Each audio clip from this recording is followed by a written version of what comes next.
Hello everyone, welcome to UGC NET paper 1 series. UGC NET paper 1 series में हम question and answer कर रहे थे। इस सीरीज को हम PYQ सीरीज भी बोल सकते हैं, प्रीवियस ईयर क्वेश्चन सीरीज।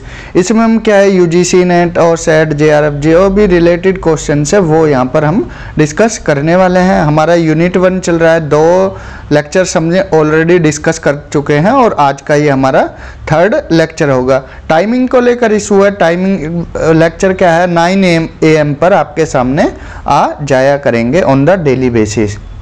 तो आज का लेक्चर स्टार्ट करते हैं। तो हमारा पहला क्वेश्चन है, मैच लिस्ट 1 विद लिस्ट 2। यहाँ पर क्या है, लिस्ट 1 दी हुई है और इधर लिस्ट 2। यहाँ पर क्या है, बात की गई है करेक्टरिस्टिक्स की कि कुछ विशेषताएं दी गई हैं और इधर फिलोसफी की बात की गई है कि ये कौन सा सिद्धांत है, कौन सी फिलोसफी है। हमने जब आपको स्टार्ट किया था टीचिंग एप्टीट्यूड, वहाँ पर आपको एजुकेशन बताया था और एजुकेशन से रिलेटेड मेजर अप्रोचेस बताई थी। मेजर अप्रोच इसमें क्या था, नेचुरलिज्म बताया हमने, आइडियलिज्म, रियलिज्म, कॉन्स्ट्रक्टिविज्म, प्रैग्मेटिज्म, ये सब आपको हमने डिटेल में बताया था कि ये क्या चीज़ें होती हैं अप्रोचेस। तो यहाँ पर क्या है, कैरेक्टरिस्टिक्स, जैसे लर्निंग बाय डूइंग। ये लर्निंग बाय डूइंग किस में बोला था हमने, लर्निंग बाय डूइंग देखिए जब हम पढ़ा रहे थे, कौन सा आपको हमने पढ़ाया था आपको आइडियलिज्म। आइडियलिज्म में किसकी बात की गई थी, यूनिवर्सल माइंड की, कि यहाँ पर एक यूनिवर्सल माइंड होता है, मतलब गॉड होते हैं, यूनिवर्सल गॉड, और वही सब चीज़ों को क्या है रेगुलेट करते हैं, यूनिवर्सल गॉड, सब कुछ उन्हीं पर डिपेंड होता है। और इसके मेन प्रोपोनेंट कौन थे, फ्रोबेल, कांट, प्लेटो, ये सब किस में थे, ये कांट, फ्रोबेल, प्लूटो, ये सब किस में थे, ये थे हमारे सब आइडियलिज्म में। तो ये बात थी आइडियलिज्म की। देन इसके बाद कॉन्सेप्ट है किसका, नेचुरलिज्म का। नेचुरलिज्म में बोला गया इसके जस्ट अपोजिट, आइडियलिज्म के जस्ट अपोजिट क्या था, नेचुरलिज्म था। इसमें क्या है, नेचर की बात की गई थी कि यहाँ पर यूनिवर्सल गॉड पर डिपेंड ना होकर जो हमारी नॉलेज है किस पे डिपेंड करती है, नेचर पर करती है। Nature is the source of all knowledge. इसके प्रोपोनेंट कौन थे, टैगोर थे, रविंद्रनाथ टैगोर, रूसो थे, रूसो, हर्बर्ट स्पेंसर थे, ये सब किसके थे, नेचुरलिज्म के। तो आई होप क्लियर हुआ होगा आपको आइडियलिज्म और नेचुरलिज्म। एक क्विक वे में और बता देते हैं, आइडियलिज्म में बेसिकली क्या है, एक यूनिवर्सल माइंड होते हैं, यूनिवर्सल गॉड होते हैं, जिसमें क्या है सब कुछ उन्हीं पर डिपेंड होता है। और नेचुरलिज्म में बोला है कि नेचर पर डिपेंड होता है, जस्ट इसके अपोजिट है। इसके जो प्रोपोनेंट है वो इमैनुअल कांट, फ्रोबेल, प्लूटो, और इसके कौन कौन हैं, टैगोर, रूसो, स्पेंसर। तो आई होप आइडियलिज्म और नेचुरलिज्म क्लियर हुआ होगा। देन हमारा क्या है, प्रैग्मेटिज्म। प्रैग्मेटिज्म में बोला है कि जो हमारा वर्ल्ड है वो किससे भरा हुआ है, फैक्ट से, मीन से। यहाँ पर बोला गया, फोकस किया गया है एक्टिविटी और डूइंग पर। जैसे आप बोलते हो कर्मा में बिलीव करते हो, एक्टिविटी और डूइंग, कि अच्छे कर्म करेंगे अच्छा फल मिलेगा। तो यहाँ पर कर्मा की बात की जाती है, कर्म की बात की जाती है, किसमें, प्रैग्मेटिज्म में। देन हमारा क्या है, रियलिज्म में। यहाँ पर क्या है, वास्तविकता की बातें की जाती हैं रियलिज्म में। अब तो आप इजीली मैच कर सकते हो। तो लर्निंग बाय डूइंग की बात किस में हो रही है, प्रैग्मेटिज्म में। कर्मा की बात किस में हो रही है, प्रैग्मेटिज्म में। तो ए का क्या हो जाएगा, 3rd हो जाएगा। ए का 3rd किस में, इन 2 में है, तो 2 ऑप्शन एलिमिनेट हो जाएंगे। देन एजुकेशन थ्रू एनवायरनमेंट, यहाँ पर क्या है, एनवायरनमेंट की बात हो रही है, नेचर की बात हो रही है, ये हमने अभी आपको बताया है। तो बी का क्या हो जाएगा, नेचुरलिज्म हो जाएगा। बी का 1 किस में है, तो बी का 1 बी में है, तो ये क्या है, कैंसिल हो जाएगा, हमारा आंसर क्या है, बी। तो ये है आपका एलिमिनेशन मेथड। आपने 2 ऑप्शन से ही क्या है, इसका आंसर बता दिया है। लेकिन हम और भी देख लेते हैं। देख, realisation of truth, beauty and goodness, ये किसकी बात हो रही है, आइडियलिज्म की। और लास्ट 1 है हमारा क्या, world as it is here and now, ये बात हो रही है रियलिज्म की, वास्तविकता की। तो आंसर हो जाएगा इसका ऑप्शन बी। आई होप आपको ये क्वेश्चन क्लियर हुआ होगा। नेक्स्ट क्वेश्चन है the intellectual skills are reflected by, जो हमारी इंटेलेक्चुअल स्किल्स हैं उनको कौन रिफ्लेक्ट करता है। तो हमने आपको ऑब्जेक्टिव्स ऑफ टीचिंग कराए थे। ऑब्जेक्टिव्स ऑफ टीचिंग में क्या है, आपको दो तरह के बताए थे, एक किसने दिया, ब्लूम ने, और एक गागने एंड ब्रिग्स ने। जो ब्लूम ने दिए थे उसमें भी तीन, कोग्निटिव, अफेक्टिव और साइकोमोटर। कोग्निटिव, अफेक्टिव और साइकोमोटर, ये हमने जो कल का लेक्चर बताया था उसमें आपको बताया है। और आप हमारी जो यूजीसी नेट पेपर 1 की सीरीज़ है उसमें भी जाकर देख सकते हो ऑब्जेक्टिव्स ऑफ टीचिंग। तो इंटेलेक्चुअल स्किल किस पर डिपेंड करती हैं, जो इंटेलेक्चुअल स्किल बोलो या फिर आप इसको मेंटल स्किल बोलो, तो ये किस में आती हैं, ये आती हैं कोग्निटिव डोमेन में। क्लियर, चलते हैं नेक्स्ट क्वेश्चन की तरफ। Attitudes, value and interest are reflected by, जो आपके एटीट्यूड्स हैं और या वैल्यूज़ हैं या फिर आपके इंटरेस्ट हैं वो किस में आते हैं। देखिए कोग्निटिव में क्या है, मेंटल स्किल आती है, या आप इसको इंटेलेक्चुअल स्किल भी बोल सकते हो, मीन्स बौद्धिक विकास। लेकिन जो आपके attitude, value, emotion, feeling, love, sympathy, tolerance, जो भी जितनी भी ये चीज़ें हैं ये सब किस में आ जाती हैं, अफेक्टिव डोमेन में आ जाती हैं। तो इसका करेक्ट आंसर क्या हो जाएगा, अफेक्टिव डोमेन। तो आई होप कोग्निटिव और अफेक्टिव क्लियर हुआ होगा। तो ऐसे ही एक क्वेश्चन हमने साइकोमोटर का लगाया जिससे कि आपको क्या है कि ये जो ब्लूम्स का क्लासिफिकेशन है ये क्लियर इजीली हो जाए, तो आपको समझ आ जाए। नेक्स्ट क्वेश्चन देखते हैं। Which domain is concerned with physical and motor skill.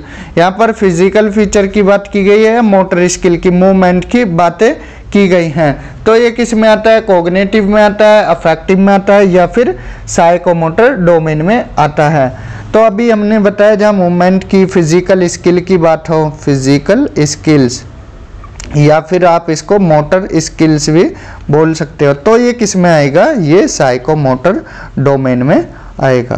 Clear, तो ये अभी तक हमने 4 क्वेश्चन डिस्कस किए, किससे रिलेटेड थे। पहला क्वेश्चन जो हमारा था वो किससे रिलेटेड था, अप्रोचेस रिलेटेड टू एजुकेशन, या अप्रोचेस ऑफ एजुकेशन से रिलेटेड था।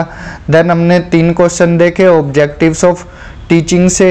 यहाँ पर क्या है, जो ब्लूम्स टैक्सोनॉमी है उसके क्लासिफिकेशन, कोग्निटिव, अफेक्टिव और साइकोमोटर के हमने 3 क्वेश्चन देखे। क्लियर, नेक्स्ट क्वेश्चन की तरफ चलते हैं। Which of the following can be cited as an example of cognitive domain. अब एक एग्जाम्पल देख लेते हैं कोग्निटिव डोमेन का। Describe a specific topic, develop a photographic film, typing and essay, take responsibility for maintenance. तो यहाँ पर best example क्या होगा कोग्निटिव डोमेन का, तो इसमें से क्या है, फोटोग्राफिक फिल्म आएगा, नहीं आएगा। कोग्निटिव में किसकी बात होती है इसमें, मेंटल स्किल की या इंटेलेक्चुअल स्किल की। तो इसमें से ऐसा कौन सा एग्जाम्पल है देख लेते हैं। टाइपिंग एंड एसे, ये भी नहीं आता। एसे टाइप करना ये क्या है, आपका फिजिकल एक्टिविटी है, ये किस में आएगा, साइकोमोटर स्किल में। टेक रेस्पॉन्सिबिलिटी फॉर मेंटेनेंस, यहाँ मेंटेनेंस की बात हो रही है, ये भी नहीं आएगा।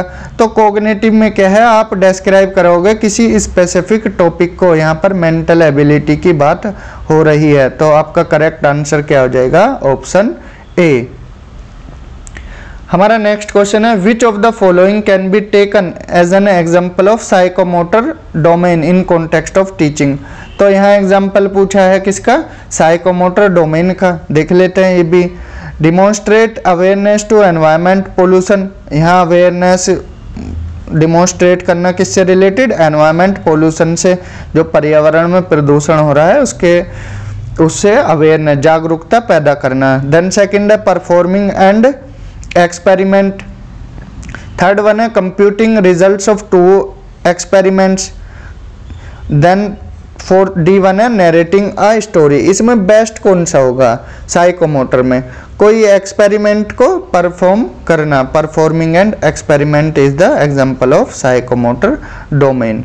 तो साइकोमोटर डोमेन आपको क्लियर था, जिसमें क्या है, फिजिकल एक्टिविटीज़ की बातें होती हैं या फिर मोटर स्किल की बातें होती हैं जिसमें मूवमेंट होता है। नेक्स्ट क्वेश्चन है which of the following statement is false. यहाँ पर स्टेटमेंट दिए गए हैं और पूछा है कौन सा इनमें से असत्य है, गलत है। पहला है हमारा teaching and instructions are the same concept. क्या टीचिंग और इंस्ट्रक्शंस सेम होते हैं? अभी देख लेते हैं। There is difference between teaching and learning. Teaching और लर्निंग में डिफरेंस होता है, बिल्कुल होता है। तो ये तो ठीक है, क्योंकि टीचिंग में आप डिलीवर करते हो चीज़ों को और लर्निंग में आप चीज़ों को सीखते हो। देन सी है education is a wider term than teaching, training and research. बिल्कुल, एजुकेशन क्या है? होल है, एक तरह से मीन्स जो सभी चीज़ें हैं ये टीचिंग, ट्रेनिंग, रिसर्च ये सब किस में आ जाती है? एजुकेशन में ही आ जाती है। ये भी ठीक है। All of the above are true. अब ये देख लेते हैं, फर्स्ट पे डिपेंड करता है कि हमारा ए होगा या डी होगा। देखिए टीचिंग क्या है? एक कॉन्सेप्ट है, या टीचिंग इंस्ट्रक्शंस जो है ये किसके अंडर में आता है? टीचिंग के अंडर में ही, टीचिंग का ही पार्ट है। Instruction is one element of teaching. आप टीचिंग में क्या है? चीज़ों को क्या है? एक्सप्लेन करते हो। यहाँ पर चीज़ों को आप एक्सप्लेन किया कि कोई थियोटिकल चीज़ें है उसको आप बता रहे हो कि ऐसे होता है। सपोज कीजिए केमिस्ट्री है और आपको कोई चैप्टर पढ़ाना हो एसिड बेस एंड सोल्ट का।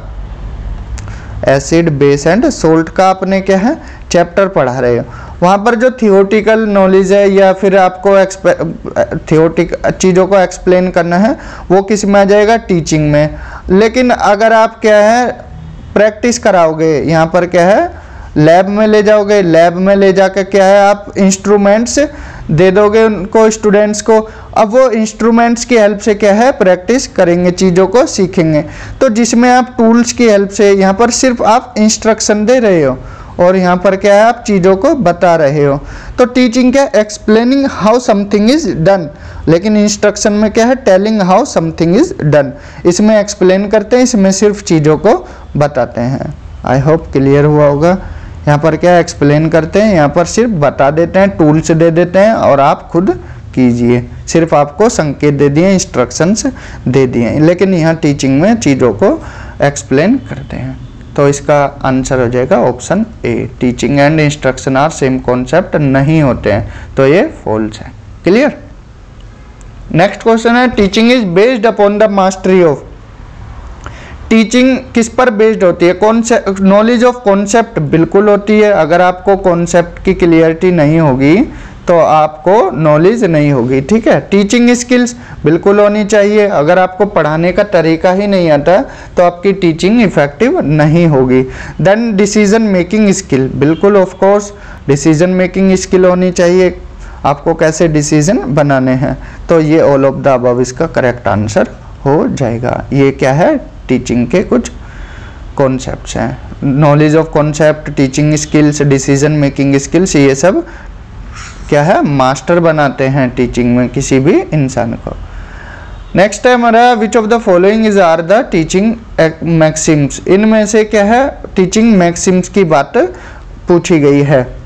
हमने आपको प्रिंसिपल्स ऑफ टीचिंग और मैक्सिम्स ऑफ टीचिंग कराए थे। मैक्सिम्स ऑफ टीचिंग में हमने क्या है फ्रॉम सिंपल टू कॉम्प्लेक्स कराया था, from known to unknown, from seen to unseen, concrete to abstract, particular to general, whole to part, जिसमें हमने बताया था कि कोई एक पेड़ है उसकी ब्रांचेज हैं फिर पत्तियां हैं। देन इंडेफिनिट से डेफिनिट की बात की, एनालिसिस से सिंथेसिस की बात की। तो ये सब हमने किस में? मैक्सिम्स में पढ़े थे। तो साइकोलॉजिकल से लॉजिकल की बातें की थी, बिल्कुल की थी हमने। एनालिसिस से सिंथेसिस की, ये भी की थी। कॉन्क्रीट से एब्स्ट्रैक्ट, ये भी की थी। फॉलो नेचर, ये सब हमने पढ़े थे। तो इसका करेक्ट आंसर ऑप्शन डी हो जाएगा। अगर आपको मैक्सिम्स पढ़ने हैं तो आप हमारा लेक्चर जाके देख सकते हो मैक्सिम्स ऑफ टीचिंग का। आज का लास्ट क्वेश्चन है एनालिसिस मीन्स। एनालिसिस का मीन्स क्या होता है? Ability to break a problem into its constituent parts, या फिर to combine the constituent parts, both A and B, या नन ऑफ द अबव। देखिए कंबाइन जो करते हैं वो किस में करते हैं? सिंथेसिस में करते हैं। अगर कोई एक छोटे छोटे टॉपिक हैं उनको क्या है आप एक बड़ा टॉपिक बना दो, होल बना दो, तो ये क्या हो जाता है, सिंथेसिस हो जाता है। लेकिन एनालिसिस में आप क्या है किसी बड़े टॉपिक को क्या है स्प्लिट करोगे छोटे छोटे टॉपिक्स में, सब पार्ट्स में। जैसे सपोज करो इंडस वैली सिविलाइजेशन है, सिंधु घाटी सभ्यता, तो इसमें क्या है आप इसको स्प्लिट करोगे, general information related to Indus valley civilisation, या आर्किटेक्चर कैसा था, यहाँ पर ड्रेनेज सिस्टम कैसा था, और रिलीजन कैसा था, और उनकी स्क्रिप्ट कैसी थी, और यहाँ पर क्या है कोई ने यहाँ पर क्या लोग एग्रीकल्चर कैसे करते थे। तो ये एक होल है और यहाँ पर सब पार्ट्स में ये क्या है डिवाइड कर दिया आपने। तो ये क्या हो जाता है, इसी को एनालिसिस बोलते हैं, ability to break a problem into its constituent parts. Clear, ये एनालिसिस था। और सिंथेसिस में अगर इन सब टॉपिक को एक ही बना दो तो ये क्या है, सिंथेसिस इसका अपोजिट हो जाता है। तो आज के लेक्चर में हमने टोटल 10 क्वेश्चन से डिस्कस किए। अगर आपको हमारा लेक्चर अच्छा लगता हो तो ज़्यादा से ज़्यादा शेयर कीजिए। आज के लेक्चर में इतना ही। Thank you, have a good day.